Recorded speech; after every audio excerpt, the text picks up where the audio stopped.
नमस्कार. AB मराठी होलगोमध्ये तुमचं सगळ्यांचं खूप सारं स्वागत आहे.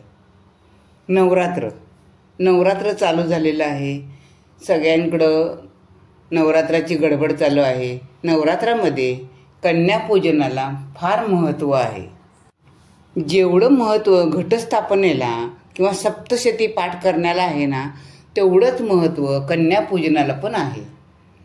पण जर तुम्ही घट बसवला नसलात तरीसुद्धा तुम्ही कन्यापूजन करू शकता. तुम्ही नवरात्राचे उपवास करत नसलात तरीसुद्धा तुम्ही कन्यापूजन करू शकता. तुमच्या मनात जर आलं की मला कन्यापूजन करायचं आहे तर तुम्ही कोणत्याही दिवशी कन्यापूजन करू शकता. पण अष्टमीला जर कन्यापूजन केलं तर त्याचं महत्त्व जरा जास्त असतं. अष्टमीला नाही जमलं तुम्हाला तर तुम्ही 9 दिवसामध्ये कोणत्याही दिवशी कन्यापूजन करू शकता. कारण कन्यापूजनाचं महत्त्व फार आहे. देवी देवतांमध्ये सुद्धा ना कुमारी पूजन एकदम परम आवश्यक मानलं गेले. शक्यतो नवरात्र संपेपर्यंत नाहीतर समाप्तीच्या दिवशी कुमारीचे पाय धुवून तिची गंध पुष्पांनी पूजा करावी, तिला मिष्टान्नाचं भोजन वाढावं. आता किती कुमारिका पूजाव्यात? एका कुमारिकेचं तुम्ही पूजन केलं तर तुम्हाला ऐश्वर्य प्राप्ती होते.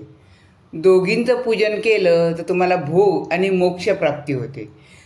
तिघी कुमारिकांचं पूजन केलं तुम्हाला धर्म, अर्थ, काम यांची प्राप्ती होते. चौघींच्या पूजनाने आपल्याला राज्यपद प्राप्ती मिळते.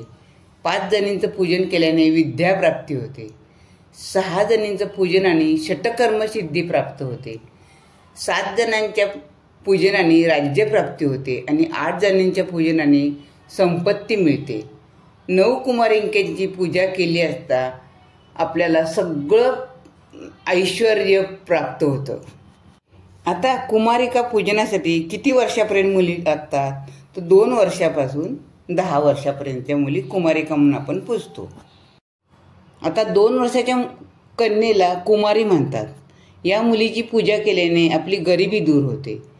3 वर्षाच्या मुलीला त्रिमूर्ती म्हणतात, म्हणजे दुर्गा, लक्ष्मी आणि सरस्वतीचं स्वरूप. 4 वर्षाच्या मुलीला कल्याणी म्हणतात. 5 वर्षाची रोहिणी, 6 वर्षाच्या मुलीला काली म्हणतात. 7 वर्षाची चंडिका तर 8 वर्षाची शंभवी. 9 वर्षाच्या मुलीला दुर्गा म्हणतात. 10 वर्षाच्या मुलीला सुभद्रा म्हणतात. असं हे 2 ते 10 वर्षाच्या मुलींचं स्वरूप आहे. आपल्याकडे कन्यापूजना दिवशी येणाऱ्या मुलींचं छान मनपूर्वक स्वागत करा. त्यांना आनंद वाटला पाहिजे असं करा. पूजा करताना एक मोठा खोलगट ताट घ्या. पाण्याने भरलेला तांब्या घेऊन त्या कन्यांचे पाय धुवा. नंतर स्वच्छ नॅपकिनने पाय पुसून घ्या. पायाला हळद, कुंकू, फूल वहा. चरण स्पर्श करून त्यांना नमस्कार करा. नंतर कन्यांना सुद्धा हळद कुंकू लावा. त्यांना फूल किंवा गजरा द्या. त्यांना आवडेल अशी एखादी भेटवस्तू द्या. कन्यांसाठी स्वादिष्ट भोजन बनवायचं आहे तुम्हाला. त्यांना खाऊ घालायचं आहे. त्यांचं कन्यापूजन केल्यावर त्यांच्याशी आदरानं वागायचं आहे. त्यांना आदराने निरोप द्यायचा आहे, म्हणजे प्रेमाने निरोप द्यायचा आहे. असं केल्यामुळं काय होतं तर आपल्या घरात सुख, समृद्धी सगळं प्राप्त होतं आपल्याला. म्हणून तुम्हाला जमेल त्या दिवशी आणि जमेल तेवढ्या कन्या तुम्ही पूजा. त्यांना जेवायला घाला. त्यांना भेटवस्तू द्या. धन्यवाद.